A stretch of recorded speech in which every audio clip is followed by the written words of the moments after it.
సముద్రం మీద తప్పిపోయింది భర్త ప్రయాణించేటువంటి పడవ. 78 రోజులు ఇంచుమించు. అందరూ బొట్టు గాజులు తీసి పడేసి అయిపోయిన పిండాలు పెట్టేసి వదిలేస్తే ఆ తల్లి మాత్రం వదల్లా. ఏదో ఒక కబురు నా దాకా వచ్చిందాకా నేనైతే ప్రార్థించడం మాననని రాత్రి బవళ్ళు దేవుని పాదాల దగ్గర కూర్చొని మొర్ర పెట్టింది. దాని ఫలితంగా 78 రోజుల తరువాత శ్రీలంక చేరింది బోటు. అక్కడి నుంచి విమానంలో తెచ్చి వదిలిపెట్టారు ఆమె భర్తని, ఆమె ఆయన తోటి వాళ్ళని.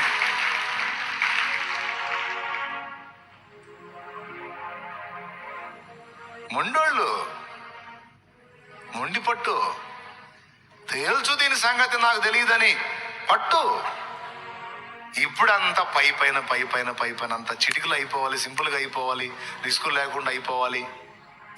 తప్పు నాన్న, తప్పు.